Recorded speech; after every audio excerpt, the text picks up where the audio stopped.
قلبي الحيران ناديت يا منان أغمرني بالغفران وزدني إيمانا من قلبي الحيران ناديت يا منان أغمرني بالغفران وزدني إيمانا ذنبي تعلاني للذل أردني ذنبي تعلاني. بسم الله الرحمن الرحيم. الحمد لله رب العالمين والصلاة والسلام على أشرف الأنبياء وإمام المرسلين نبينا محمد وعلى آله وصحبه أجمعين ومن تبعهم بإحسان إلى يوم الدين. بینندگان عزیز و گرامی شبکه جهانی وصال حق، سلام الله علیکم و رحمته و برکاته. باز هم با قسمت جدید برنامه زلال ایمان خدمت شما عزیزان هستیم. خوشحال هستم که استاد سلیمانی عزیز را کنار خود دارم. در آغاز سلام های خود و شما بیننده های عزیز را خدمت استاد سلیمانی تقدیم نموده ایشان را خیر مقدم میگویم. بنده عرض سلام دارم و ادب و احترام خدمت شما استاد گرامی، استاد رحیمی عزیز و همچنین خدمت همه بینندگان عزیز و ارجمند. و الله را شاکرم از اینکه این توفیق نصیب من شد و تا در معیت شما در خدمت بینندگان عزیز باشید. تشکر. سلامت باشید استاد سلیمانی عزیز. بیننده های عزیز، البته به یاد دارید که ما در قسمت گذشته برنامه زلال ایمان موضوع دومین رکن از ارکان ایمان که ایمان به ملائکه بود را با یک خیلی عجله یعنی به پایان رساندیم تا سریعتر بریم به موضوعات بعدی ایمان. از این هفته انشالله روی موضوع جدید که رکن سومی از ارکان ایمان هست، یعنی ایمان به کتاب‌های آسمانی، روی این موضوع صحبت خواهیم کرد. در هفته‌های بعد کوشش می‌کنیم که این موضوع را هم به پایان برسانیم و به رکن بعدی ارکان ایمان برویم. استاد سلیمانی عزیز، میشه برای ما بگوین که در رکن سوم از ارکان ایمان که ایمان به کتاب‌های آسمانی هست مختصرا روی چی موضوعات میپردازیم؟ الحمدلله و الصلاة و السلام علی رسول الله و علی آله و صحبه و من والاه. در رکن سوم ایمان، ارکان ششگانه ایمان که ایمان به کتاب‌های آسمانی هست، ما ان شاء الله در این باب به بررسی خود موضوع کتاب خواهیم پرداخت و که مراد و مقصود از کتاب چی هست و باز در خلال آیات قرآن کریم و احادیث گوهربار رسول صلی الله علیه و سلم دلایل وجوب ایمان به کتاب‌های آسمانی و اینکه یکی از ارکان ایمان هست و بررسی خواهیم کرد. طبیعتاً چون ما وقتی که میگیم یکی از ارکان ایمان است باید دلیل بیاریم برای این حرف خودمون از کتاب الله متعال و از سنت صحیح رسول صلی الله علیه و سلم.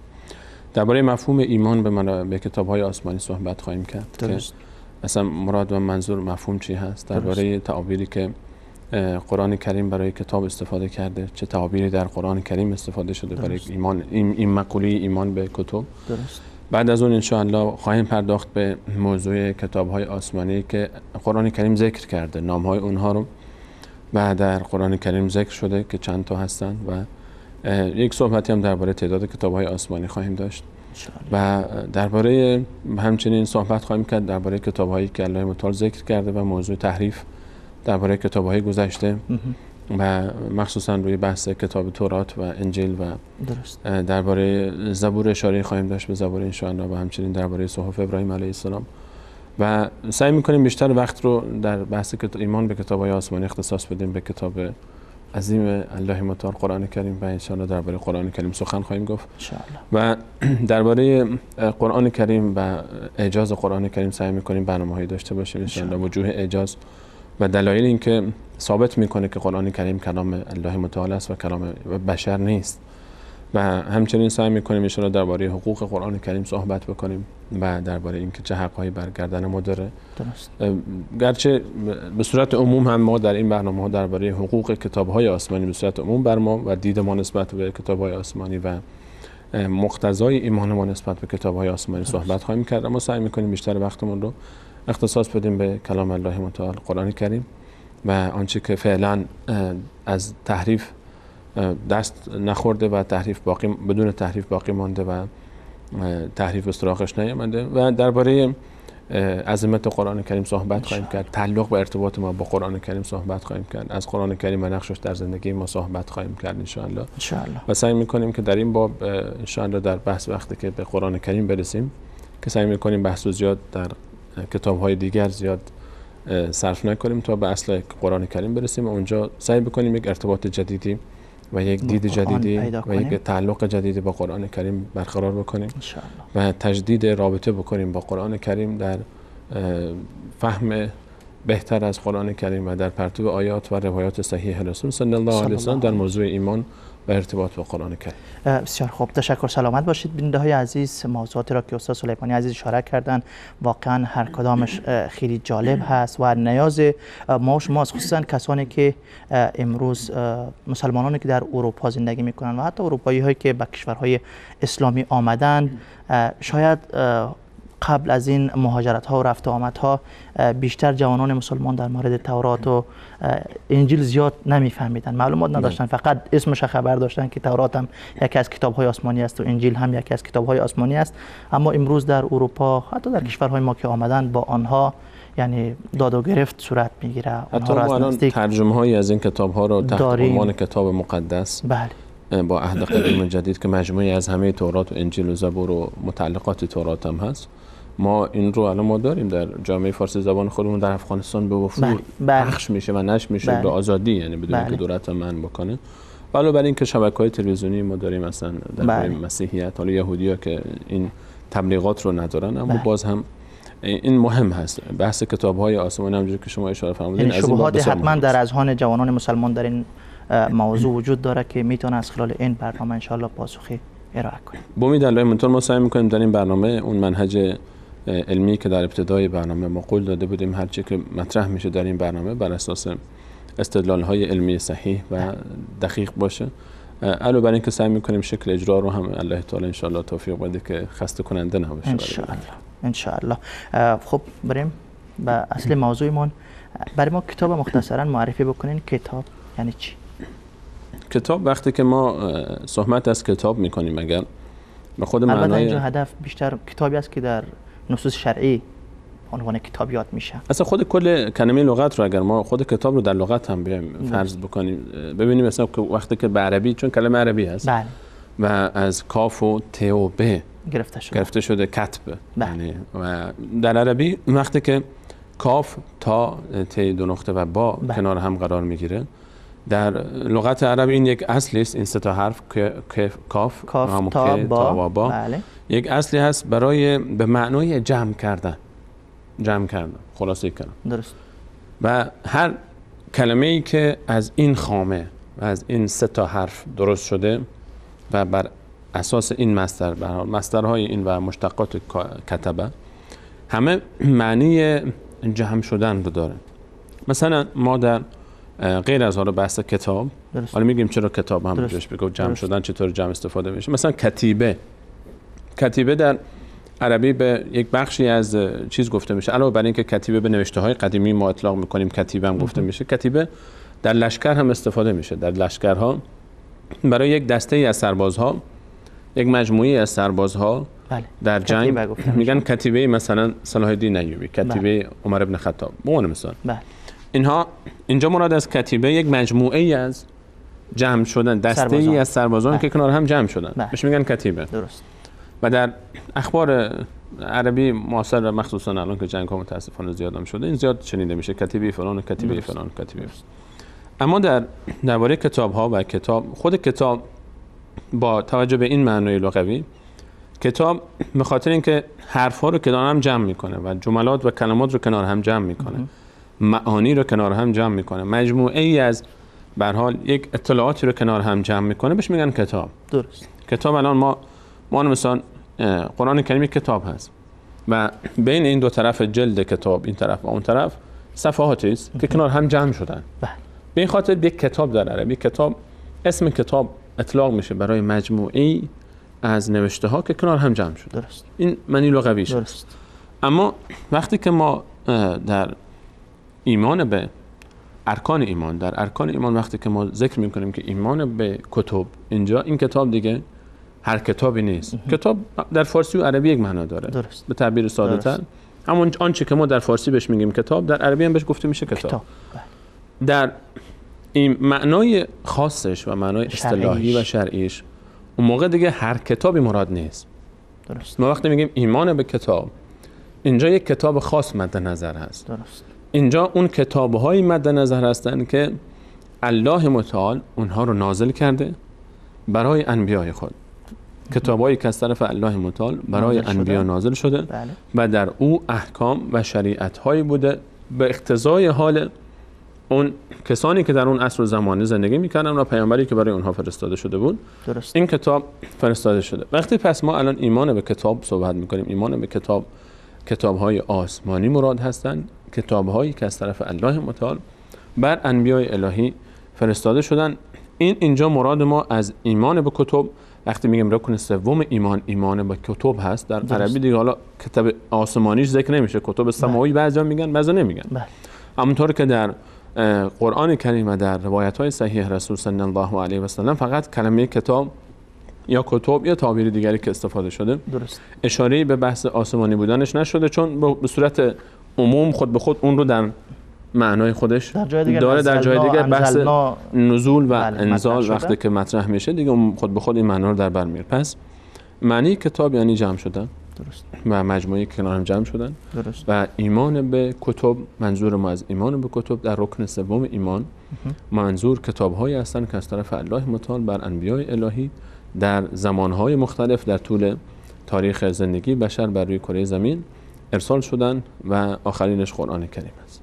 بسیار خوب. شما گفتن که کتاب‌هایی که از طرف الله متعال بر انبیاء الهی نازل شده برای اقوامشان، در او شرایع الهی، شریعت‌های الهی در او کتاب‌ها موجود بوده و ما مکلف هستیم به او کتاب‌ها ایمان بیاریم. میشه برای ما بگویید که برای این کتاب‌هایی که از سوی الله متعال بر انبیاء گذشته نازل شده در قرآن کریم برای این کتاب‌های آسمانی چی تعابیری مطرح شده یا چی نام‌هایی از آنها یاد شده، به چی نام‌هایی یاد شدن آنها؟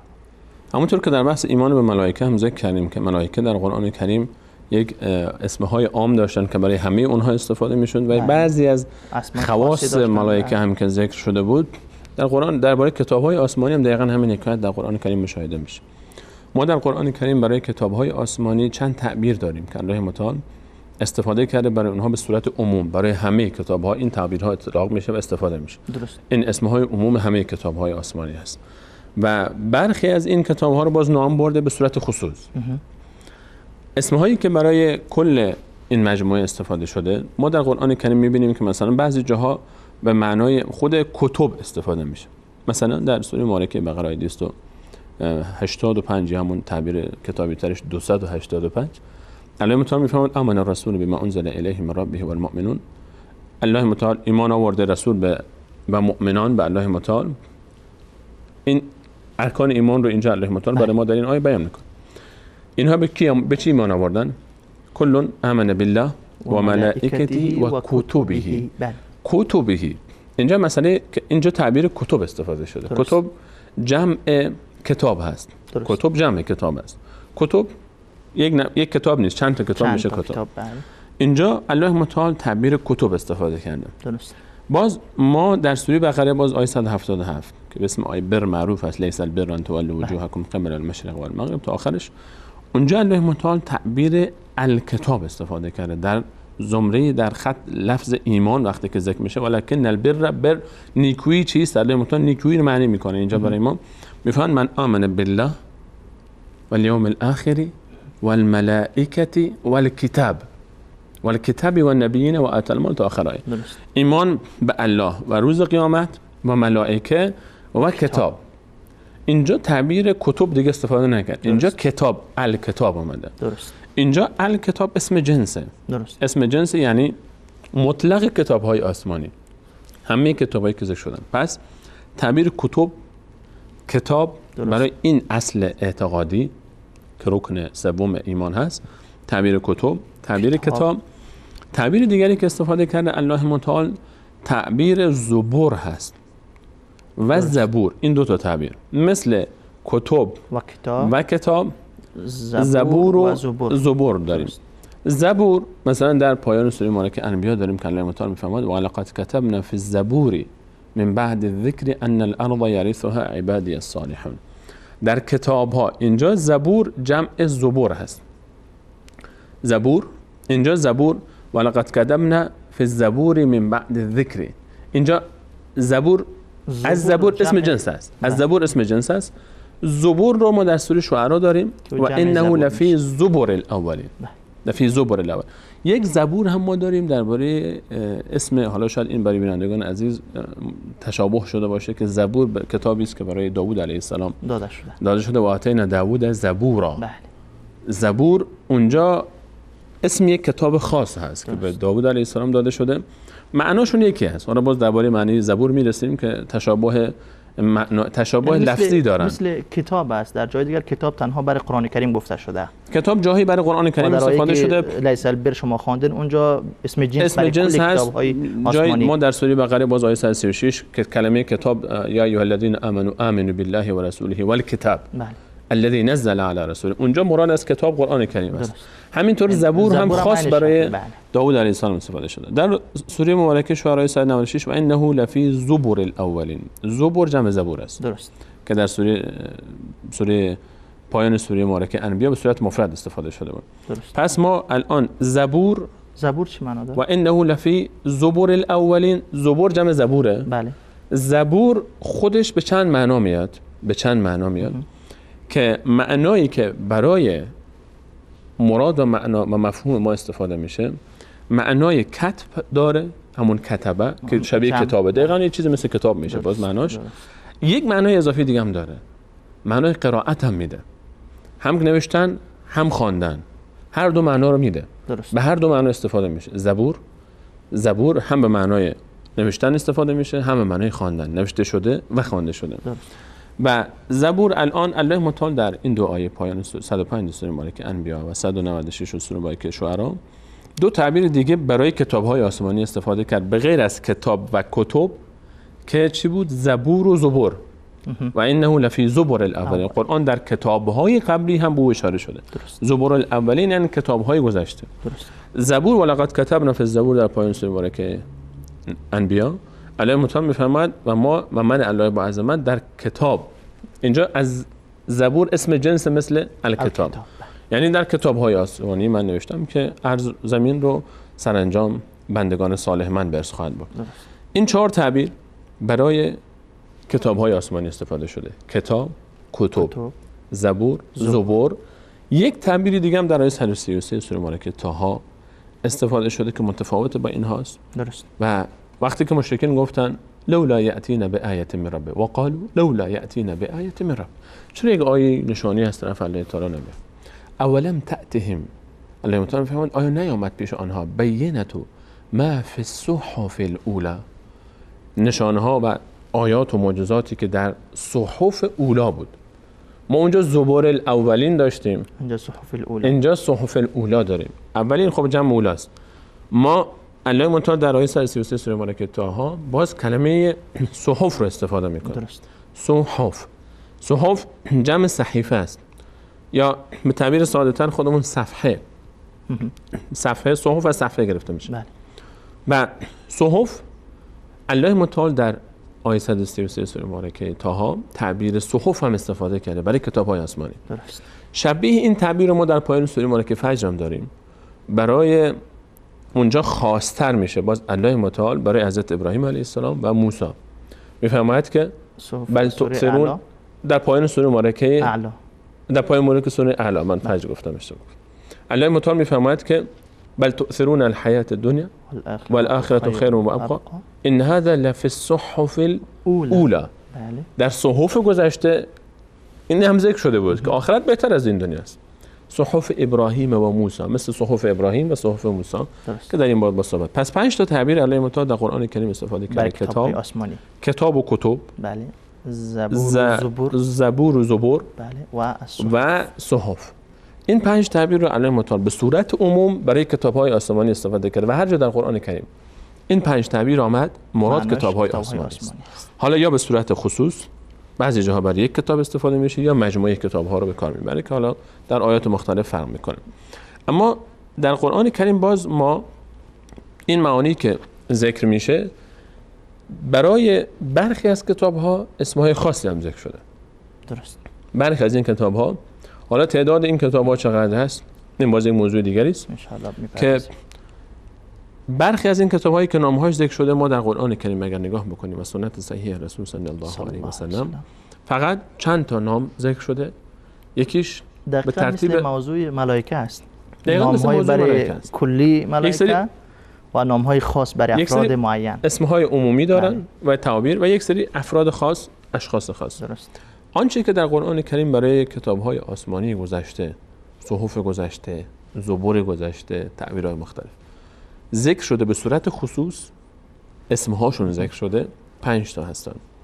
یکیش که حالا به ترتیب نزول اگر بخوایم بگیم بعد از صحف ابراهیم شروع بکنیم. به ترتیب نزول اگر بریم چون ابراهیم علیه السلام قبل از بقیه بوده، صحف ابراهیم که اشاره کردیم در پایان سوره اعلی که صحف ابراهیم علیه السلام میفهمد کتاب ابراهیم یعنی اون صحف ابراهیم مراد در شرح صحف ابراهیم مفسرین ذکر کردن که برخی از روایت‌هایی که حالا روی سندش هم به هر حال قیل و قالی هست گفته شده که 10 تا صحیفه بوده مال ابراهیم علیه السلام و ما در تعداد این صحیفه ها دقیقاً نمیتونیم نظر بدیم چون روایت صحیح قابل استنادی نداریم. اما علیه مطالب میفهمه صحف بوده استعمال شده و برای ابراهیم علیه السلام از این استناد میشه که ابراهیم علیه السلام بر اون نازل شده کتابی.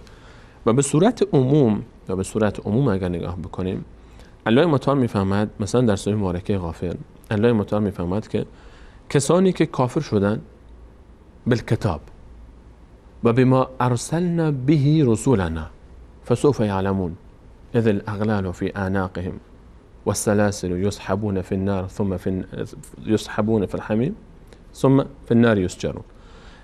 کتاب‌ها غالباً برای اکثر انبیای الهی کتاب‌هایی داشتن. درست. اما تعداد این کتاب‌ها بر ما مشخص نیست.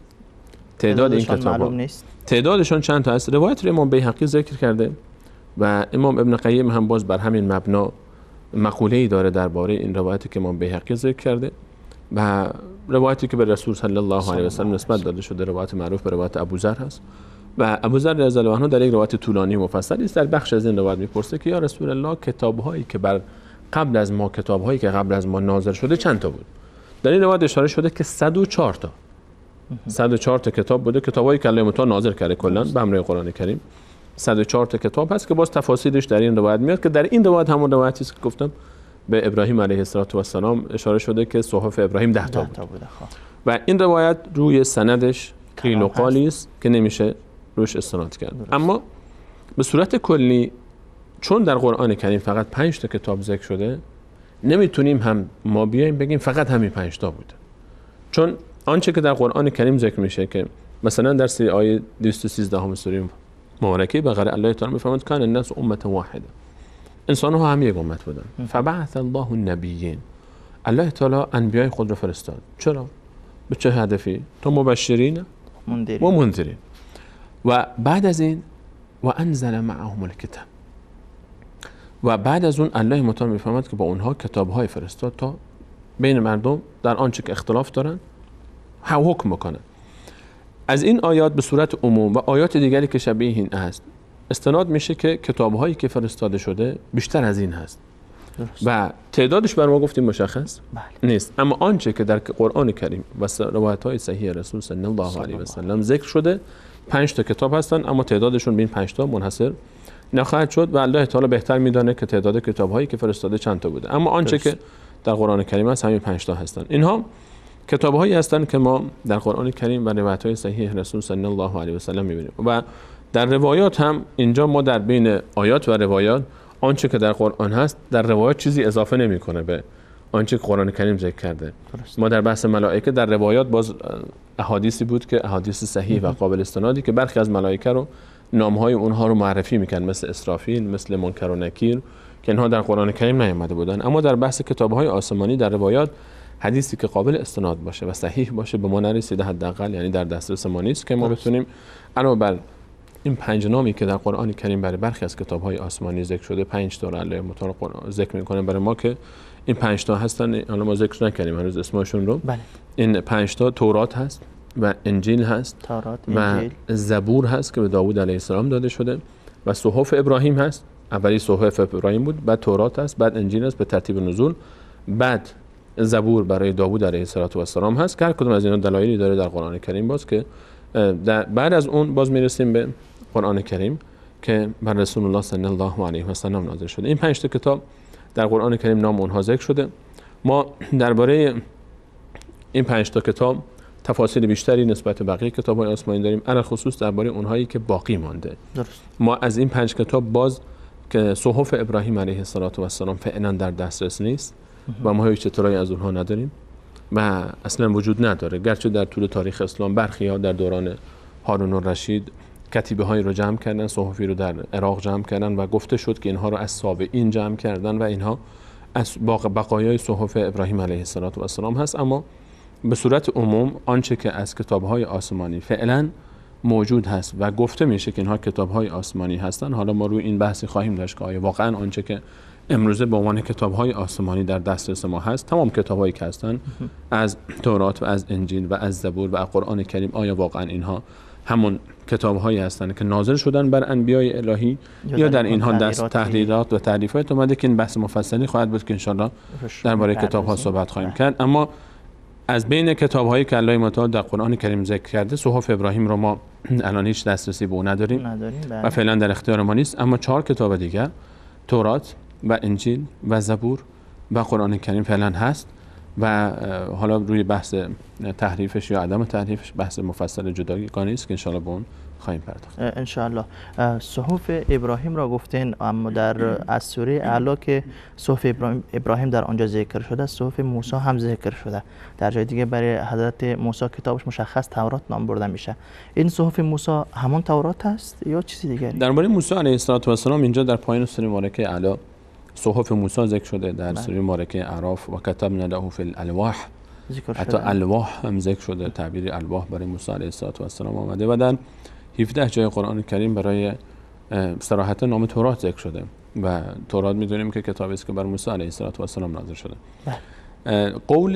دو قول در این باب هست بین مفسرین که برخی گفتن صحف موسی و الواح اینها متفاوت است با تورات و قول دوم که راجح تر و صحیح تر هست این هست که این الواح و این تورات، این صحف و الواح همون تورات هستن. درست. چرا کلمه متعال میفهمد و کتبنا له فی الالواح من کل شیء موعظه و تفصیل لكل شیء، یعنی همه چی رو من براش نوشتیم و تفصیل کل شیء نوشتیم و این الواح در الواح همه چی بوده. اگه همه چی بود پس نیازی به تورات و تورات پس نیازی به تورات نیست. درست. پس به خاطر همین از جمع آیاتی که درباره الواح و صحف و تورات در قرآن کریم هست، این قول راجح‌تر به نظر میرسه که همه این سه معنی در اصل یک معنی است. همونطوری که درباره کتاب‌های دیگر مثلا درباره قرآن کریم هم گفتیم صحف هم استفاده میشه برای تورات، صحف هم برای تورات هم استفاده شده، برای انجیل هم استفاده میشه، چون که الله تعالی فرمود اولم تأتهم بینة ما فی الصحف الاولی. صحف رو نه تنها برای موسی علیه السلام به صورت عموم الله متعال صحف رو برای انجیل هم استفاده کرده، صحف برای زبور هم استفاده شده و همونطوری که کتاب براشون استفاده شده، همونطوری که کتب هم استفاده شده، اینا در این معنی عموم همه داخل هستن.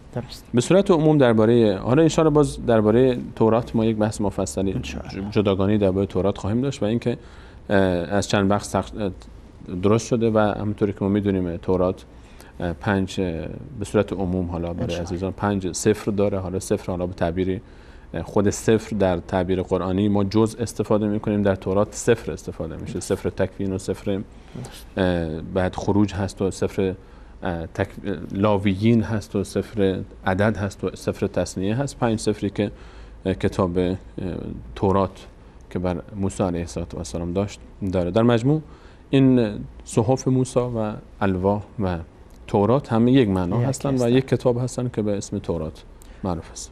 تشکر، سلامت باشید دوست سلیمانی عزیز. البته موضوع مهمی که هست میخوایم با او بپردازیم، اما قبل از او میخوایم بریم به سراغ یک برنامه. بیننده های عزیز، میان برنامه کوتاه را میگیریم و بعد از میان برنامه انشالله صحبت میکنیم روی دلایلی که ایمان به این کتاب های آسمانی را لازم گردانیده، چه دلایلی هست، آیات و احادیثی که در این باب آمده روش میپردازیم بعد از یک میان برنامه. با ما باشید.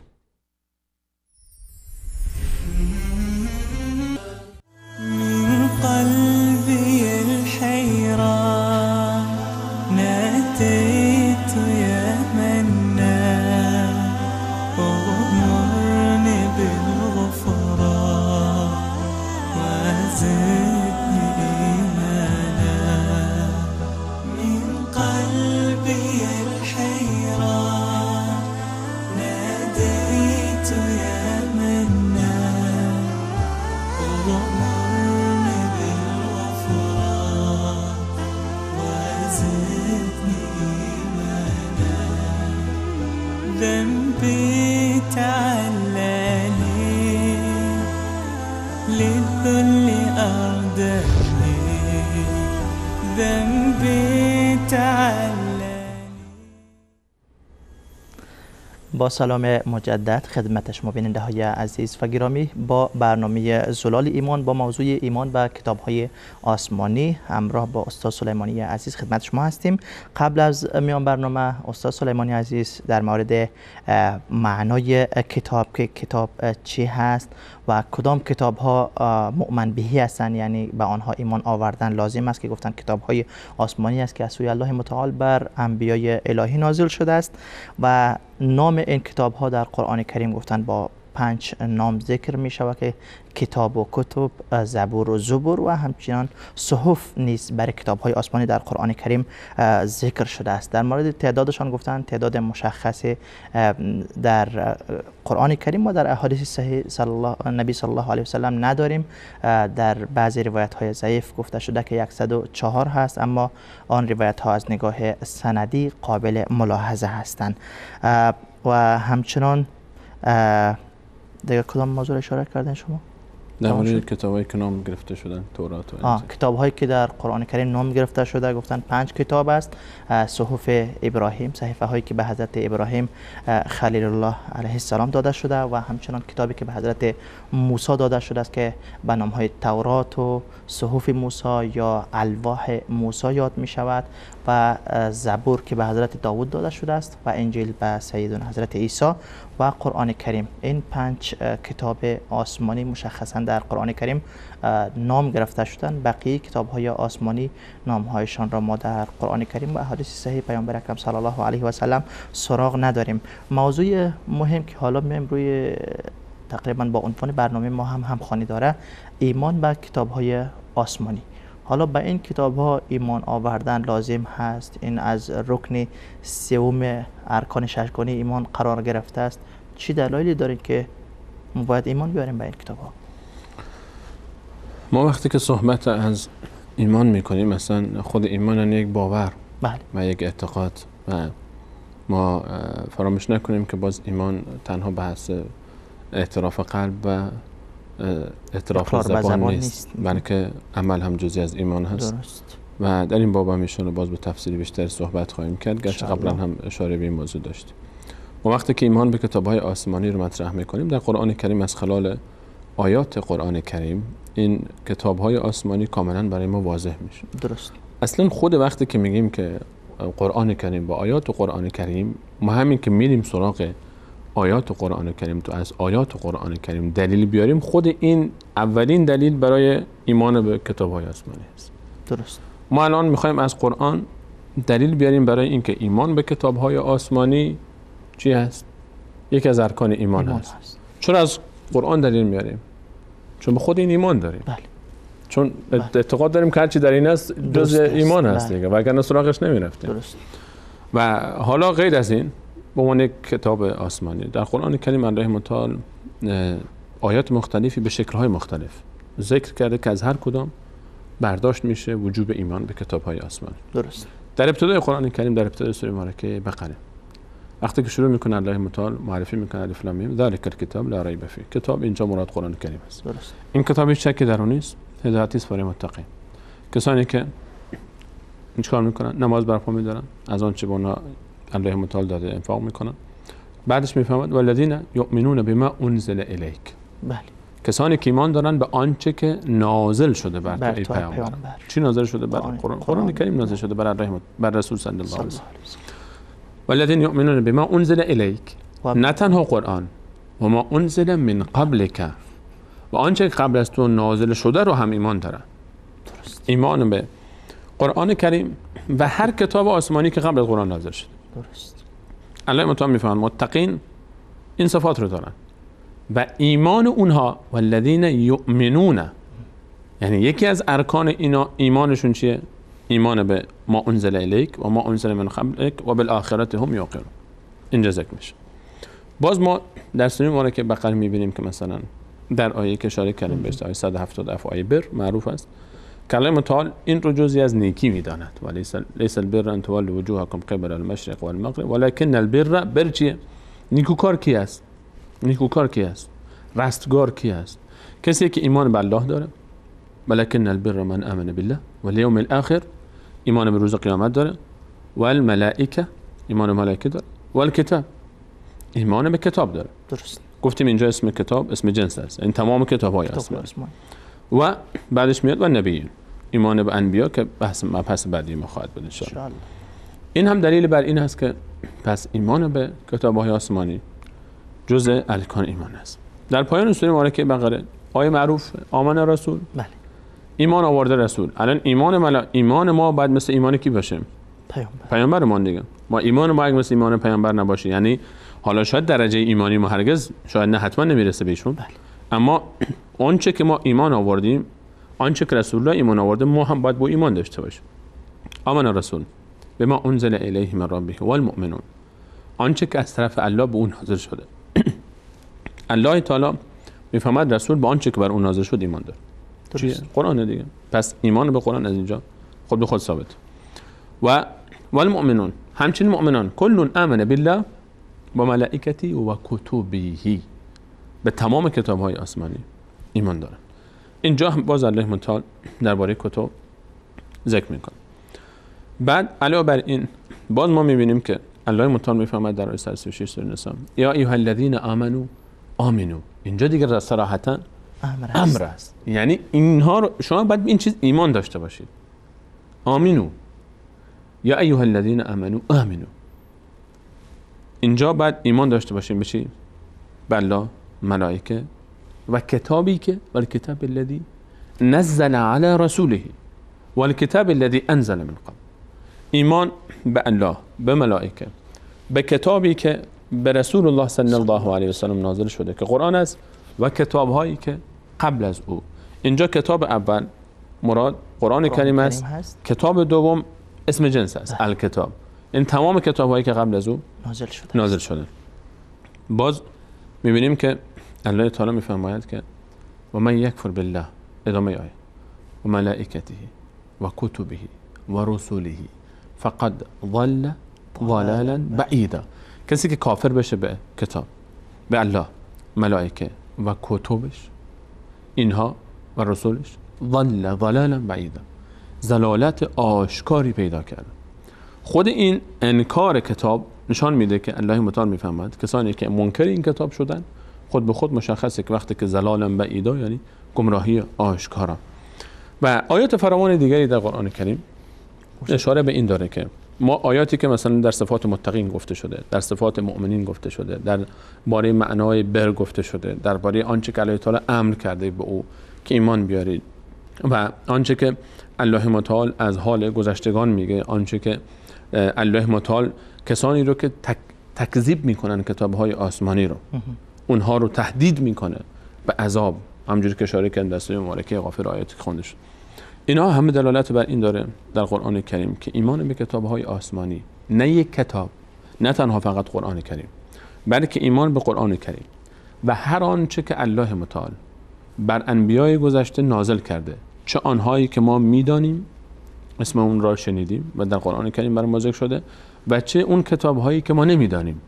به صورت عموم ایمان داریم به ما انزل الیک و ما انزل من قبلک، اول قرآن کریم، والذین یؤمنون بما انزل الیک، قرآن کریم، و ما انزل من قبلک. انزل من قبلک برخیش رو خبر داریم، برخیش رو خبر نداریم.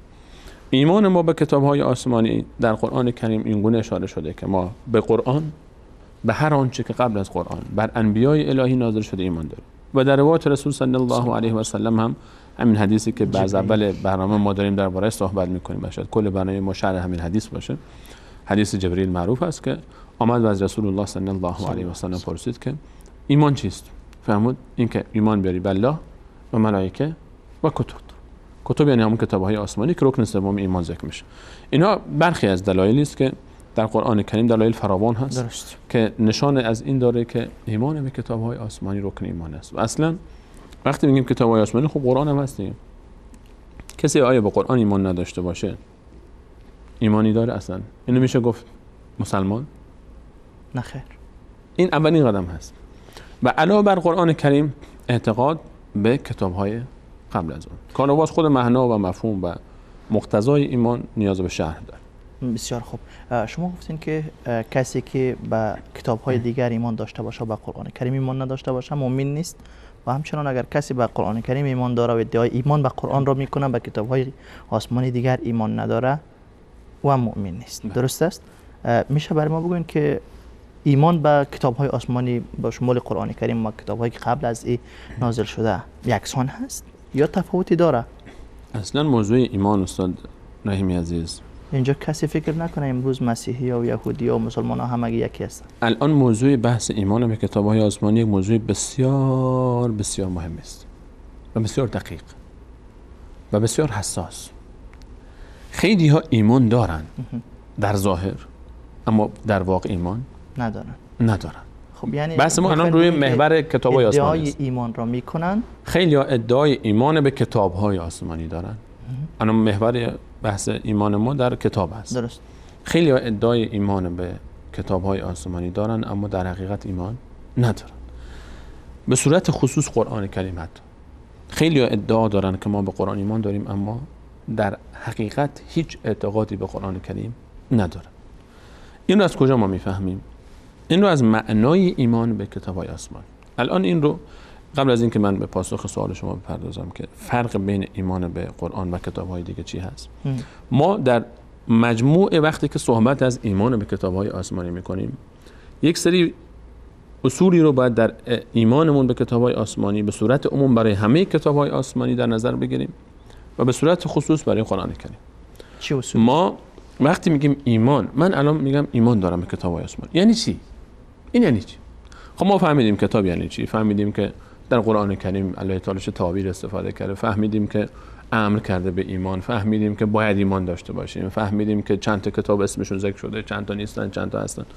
الان خب ما اینا کلیت خود ایمان یعنی چی الان؟ خب من میخوام بگم که من مسلمان آیا واقعا به این رکن سوم ایمان رسیدم؟ ایمان من میگم به قرآن ایمان دارم. خب یعنی چی؟ به چیش ایمان دارم؟ چه اعتقادی باید داشته باشم؟ چه تصوری باید نسبت به قرآن داشته باشم؟ چه باوری باید داشته باشم؟ و نسبت به کتاب‌های گذشته. اولین موضوعی که باید در ایمان به کتاب‌های آسمانی مد نظر باشه و باید باش اعتراف بکنه یک انسان مؤمن چی هست؟ وقتی میگیم کتاب آسمانی است یعنی از آسمان آمد، یعنی از طرف الله متعال آمد، یعنی این کتاب کلام الله متعال است. کتاب کلام الله متعال است. ما درباره اصل کتاب صحبت میکنیم. الان یک موضوع دیگه ما داریم درباره تورات، انجیل و زبور، حالا روش میرسیم. درست. من تاکید من روی کلمه اصل کتاب هست. وقتی میگیم ایمان به کتب آسمانی، اصل کتب آسمانی. درست. آنچه بر موسی علیه السلام نازل شده، آنچه بر عیسی علیه السلام نازل شده، آنچه بر داوود علیه السلام نازل شده، عین همون چه که نازل شده و آنچه در صحف ابراهیم علیه السلام نازل شده بود و آنچه که در قرآن کریم بر محمد مصطفی صلی الله علیه و سلم نازل شده. اصل کتاب‌های آسمانی، ما صحبتمون رو اصلش است. درست. اولین موضوع این کتاب‌های آسمانی کلام الله متعال هستند. کلام. من روی این تاکید میکنم. این موضوع بسیار مهمی است. خیلی ها در این باب لغزیدن و گمراه شدن و خیلی از فرق ضاله این اعتقاد رو روی اینجا دارن میلنگن، روی اینکه قرآن کلام الله تعالی است. وقتی کلام الله تعالی است، الله تعالی این کلام الله تعالی است. حالا روی این اگر فرصتی شد یک صحبتی مفصل‌تر روی این بحث خواهیم داشت. قرآن کلام الله تعالی است، از خود الله تعالی صادر شده و به جبرائیل علیه السلام منتقل شده و به رسول صلی الله علیه و سلم رسیده. کلام الله تعالی است. قرآن کلام الله تعالی است، یعنی یکی از صفات الله تعالی است. صفت الله تعالی است. کلام صفت کلام. الله تعالی سخن گفته؟ بله. و کلامش تمام کتاب‌های آسمانی همه این وصف رو دارن، همشون درست. کلام الله تعالی هستن. این یک کلام الله هستن، یعنی مال پیامبران نیستن. این کتاب ها این مال ملائکه هم نیست. اینطور نیست که قرآن رو یا تورات رو یا انجیل اصلش رو، من رو اصلشون صحبت میکنم، این رو ملکی آورده باشه به پیامبر گفته باشه یا زاییده ذهن پیامبر باشه. پیامبر خودش تخیل کرده باشه یک کلامی نوشته باشه، به حال انسان نابغه‌ای بوده یا مثلا خیلی مثل حکما چیزهایی گفتن. برخی این تصور رو دارن نسبت به کتاب‌های آسمانی. برخی از کسانی که حالا اسم خودشون رو فیلسوف گذاشتن یا کلامی گذاشتن یا به هر اسمایی که دارن، فکر میکنن که یا این ادعا رو میکنن که اینها از الله متعال نیست، کلام الله نیست، بلکه این تخیلات و تصورات ذهن پیامبر است، والا و عظیم پیامبر است. این قرآن و کتاب‌های آسمانی گذاشته. میخوان که شأن پیامبر بلند ببرن یا شأن کتاب رو پایین بیارن؟ اونها اصلا میخوان کل دین رو از بین ببرن، چون اصل مصدر حیات دین قرآن است، کتاب است. کتاب وقتی که از طرف الله متعال اومده، این اصلا قرآن برای ما در امت اسلامی، قرآن همه چیز است. اصلا اصل دین ما قرآن است. حتی رسول الله صلی الله علیه و سلم خادم قرآنه، خدمتکار قرآن است و تابع قرآن است و ایمان به این کتاب داره و این کتاب رو ملامت میکنه و در جاهای مختلفی از این کتاب میگه چرا این کار کردی؟ این کتاب رو وقتی که بگن خب زایده ذهن خودش است، ارزش این کتاب چی اساسا؟ این که کلام الله است. احترام ما به این کتاب، تقدیس ما به این کتاب، ایمان ما به این کتاب به خاطر چی است؟ به خاطر کلام الله. به خاطر این نیست که اینو محمد صلی الله علیه و سلم آورده و ما داده، نه، به خاطر این نیست. به خاطر این که کلام الله است. از خطا، وقتی کلام الله است امکان نداره خطا درش باشه، امکان نداره اشتباه درش باشه، امکان نداره حکمت در او نباشه، امکان نداره در او ظلم باشه، امکان نداره در او عدل نباشه. اینه که مهم میشه، اینه که قدسیت پیدا میکنه. وگرنه کلام یک انسان اگر باشه، خب اون انسان، ما هم انسانیم، شاید انسان‌های دیگری پیدا بشن که در قدرت ذهنی بهش برسن. موضوع کتاب‌های آسمانی اولین بحثی که در ایمان به کتاب مطرح میشه که کلام الله است، از طرف الله آمده. درست. این موضوع اولی است. دومیش وقتی که یک کتابی از طرف الله متعال میاد به ما میرسه، اولا که گفتیم کلام الله هست، نه کلام جبرائیل و نه کلام رسول الله صلی الله علیه و سلم. دوم از طرف الله متعال نازل شد. سوم موضوعی وقتی که کلام الله هست و دستورات الله هست و از طرف الله متعال نازل شده، پس در این یک سری شرایعی است، امر و نهی است که اون امتی که این کتاب برای او نازل شده بر اون امت واجب است تا از او اطاعت کنند. پس این کتاب به هر آنچه که در او هست واجب اطاعت است. وقتی کتابی از طرف الله متعال فرستاده میشه، یک سری حکمتایی داره، یک هدفی داره این کتاب. به هر حال این کتاب فرستاده میشه برای چی؟ برای اینکه دستور زندگی باشه، برنامه زندگی باشه، برای اینکه راهنمای انسان باشه به سمتی که الله تعالی میخواد، برای صراط مستقیم. اصلا کدن هدی للمتقین، مگر الله تعالی برای معرفی این کتاب چی میفهمه در ابتدای قرآن کریم؟ و این صفت همه کتاب‌های آسمانی است، نه تنها قرآن کریم. این صفات برای همه است. ذلک الکتاب لا ریب فیه، هیچ شکی درش نیست که کلام الله تعالی است. و وظیفش چیه؟ هدی للمتقین، هدایت میکنه. وقتی که هدایت میکنه بعد اتباع بشه، بعد پشتش حرکت بکنه انسان. پس کتاب‌های آسمانی که نازل شدن همه واجبان اطاعت است.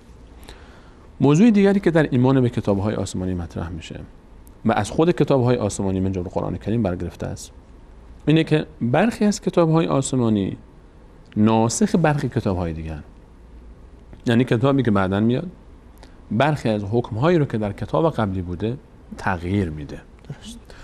یک موضوع دیگه هم مد نظر ما باید باشه در کتاب‌های آسمانی که همه کتاب‌های آسمانی در اصول اعتقادی یک چیز بودن، اصلش. معنی صحبتمون روی اصل کتاب هست. هر کتابی که از طرف الله متعال فرستاده شده، ان الدین عند الله اسلام، دین نزد الله تعالی یک دینه، اسلام. آنچه که در تورات که بر موسی علیه السلام نازل شده بود و یا انجیلی که بر عیسی علیه السلام نازل شده بود و قرآن کریم و صحف ابراهیم و زبور داوود و کتاب‌هایی که ما نمی‌دانیم اسمای اونها رو نازل شده بوده درباره مباحثی که مرتبط به ایمان است، مرتبط به اعتقاد است، مرتبط به اعتقاد به الله تعالی است، به ملائکه است، به انبیا هست، به صفات انبیا است، به صفات الله تعالی است، به روز قیامت است. همه اینها ثابته. امکان نداره که در اینها اختلافی وجود داشته باشه، چون مصدرشون یکیست درست. و مسیرشون یکیست و هدفشون هم یکیست. همه یک چیزه و دین یک دینه، اعتقاد یک اعتقاده. اعتقاد تمام ادیان آسمانی از ابتدا تا انتها یک بوده. اختلاف و تفاوت در چی است؟ اختلاف و تفاوت در احکام فقهی، به تعبیر ساده تر که قابل فهم تر باشه. یک سری حکم‌هایی در یک قومی بود، دین بعدی، کتاب بعدی آمد و برخی از اون حکم‌ها رو تغییر داد. حکم‌هایی که در مباحث فقهی ما اون رو تحت عنوان شرائع یا شریعت یا مباحث فقهی بررسی می‌کنیم و اینها به اقتضای حال، اینها هم حکمت‌های الله متعال بود. هر حکمی به اقتضای حال مردم آن زمانه تغییر پیدا کرد. درست. و اینها هیچ کدوم در اعتقاد، در اصل دین، در باور نبوده. درست. و کتاب‌های آسمانی همه در این مشترکن. اینها تا اینجا این ایمان ما که از کلام الله تعالی است، از طرف الله تعالی است که در او حکم‌هایی هست که واجب اطاعت است و برخی از کتاب‌های آسمانی ناسخ برخی از کتاب‌های دیگر هستند در برخی از احکام فقهی یا همون شرایعی که وجود داشته. و کتاب‌ها در اصول اعتقادیشون همه مشترک بودن. اینها ایمان ماست. اما درباره قرآن کریم یک موضوع دیگر با توجه به آیات کلام الله مجید یکی دو موضوع دیگر اضافه میشه اینجا. باز قرآن کریم، وقتی که به قرآن کریم میایم نگاه میکنیم، قرآن کریم کتاب‌های دیگر تحریف شدند، اینو قرآن برای ما بیان میکنه و الله متعال خودش بیان میکنه که کتاب‌های گذشته من در قرآن کریم ان شاء الله در موضوع تحریف و تفسیر در این باب میرسیم. در سوره مبارکه بقره یحرفون الکلم عن مواضعه افتطمعون ان یؤمنوا لكم قد كان فريق منهم يسمعون كلام ثم الله ثم يحرفونه من بعد ما عقلوه وهم يعلمون يحرفونه من بعد ما عقلوه وهم يعلمون. در 75 سوره بقره الله متعال میفرماید آیا شما طمع ایمان دارید از گروهی که میشنیدن کلام شما رو، بعد میرفتن اونجا اونا کلام خودشون رو تحریف کردن بعد از اینکه میفهمیدن. و درباره تحریف، درباره این چرا موضوع بحث جداگانه خواهیم داشت. و ما درباره قرآن کریم الان یک موضوع باقی میمونه که با توجه به این که گفتیم تفاوت ایمان، الان باز ایمان قرآن و ایمان ما نسبت به کتاب‌های دیگر تفاوت داره یا یکی است؟ در اصل کتاب‌ها کتاب‌ها تفاوتی وجود نداره، مگر در برخی از شرایعی که گفتیم نسخ میشه بعداً. ما در قرآن کریم مثلا اینو ما در خود قرآن کریم هم داریم. در قرآن کریم ما موضوعی داریم به نام نسخ. یعنی چی؟ حکمی نازل شد در ابتدای اسلام مثل شراب، اول حرام نبود، اول الله متعال فرمود که شما لا تقربوا الصلاة وانتم سکارا، یا قبل از اون حتی فرمود که از خرما در 4 مرحله شراب در سوره مبارکه نهی، در سوره بقره، بعد سوره مائده و سوره نساء. الله متعال فرمود اولش که از فراورده های خرما و انگور و من ثمرات النخیل و العنب تتخذون منه سکرا و رزقا حسنا، شما مستی درست میکنید و رزق خوب. یعنی یک کمی در مقابل رزق حسن قرار داد اینا، یعنی رزق حسن نیست. مرحله بعدی آمد که از تو میپرسن درباره خمر و میسر و مسئلون کن الخمر و المیسر، درباره قمار و شراب میپرسن از تو. قل فیهما اسم کبیر و منافع للناس، گناه زیادی داره، منفعت‌هایی هم داره. مرحله دوم. مرحله سوم آمد لا تقربوا الصلاة وانتم سکارا یا هی الذین آمنوا لا تقربوا الصلاة وانتم سکارا، شما وقتی که مست هستید ای مؤمنان، وقتی مستید نماز نخونید. یعنی چی؟ یعنی شراب تا اون موقع حرام نشده الان، ولی مرحله محدود داره میشه. وقتی مستید شراب نماز نخونید، یعنی بعد عصر نمیتونست بخوره چون مغرب باید نماز میخون، مغرب نمیتونست بخوره چون عشاء باید نماز میخون، فقط یک عشاء تا صبح اگر میخورد، صبحم نمیخورد چون میرفت سر کار، ظهرم نمیخورد چون سر کار بود، یعنی محدود شد. بعد اومد که انما الخمر یا ایها الذین آمنوا انما الخمر والمیسر والانصاب والازلام رجس من عمل الشیطان فاجتنبوه لعلکم تفلحون. بعد حرام شد با این آیه. الان اون آیات دیگر در قرآن هنوز هست، اما آیا به حکمش عمل میشه؟ نمیشه، چون آیات بعدی نسخ کرده حکم آیه قبلی رو. یعنی کسی نمیتونه بیاد بگه که چون قرآن گفته لا تقربوا الصلاة و انتم سکارا پس در وقت نماز پس من وقت نماز نمی‌نوشم، چون آیه بعدی آمده و حکم نسخ کرده و این در خود آیه 106 سوره مبارکه بقره الله تعالی درباره نسخ صحبت میکنه. من ننسخ من آیه او ننسخها نأتی بخیر منها و مثلها. این حکایت در قرآن کریم برای ما هست.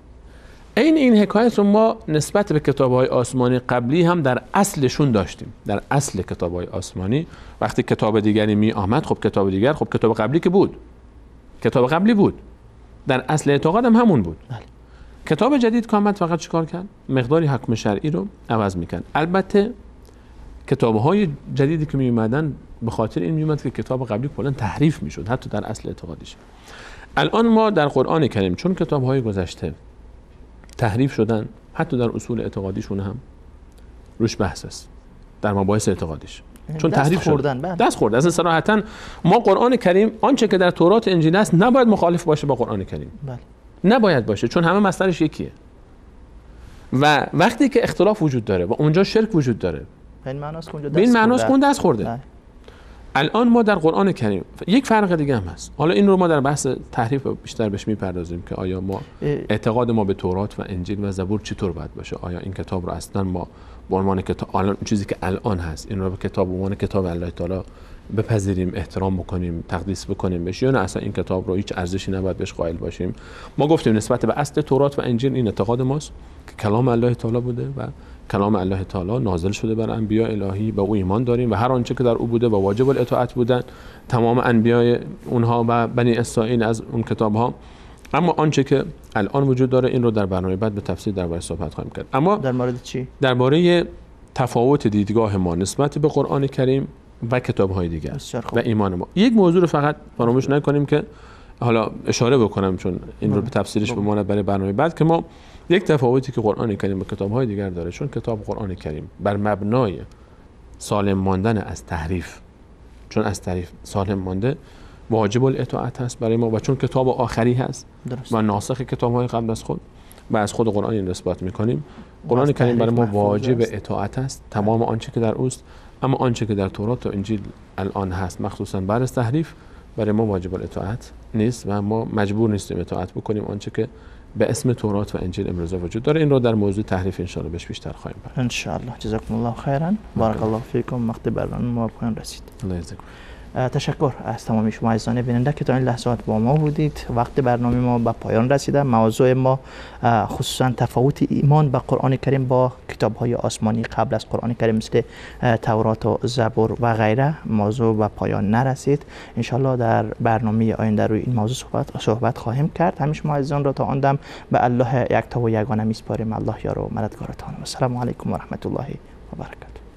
جزاکم الله.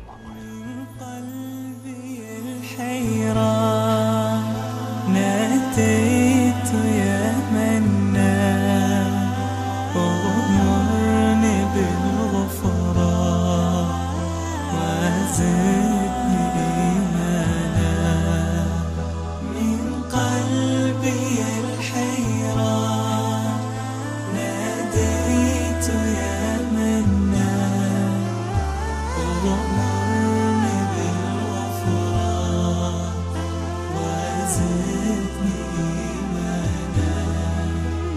ذنبي تعلاني للذل أرداني ذنبي تعلاني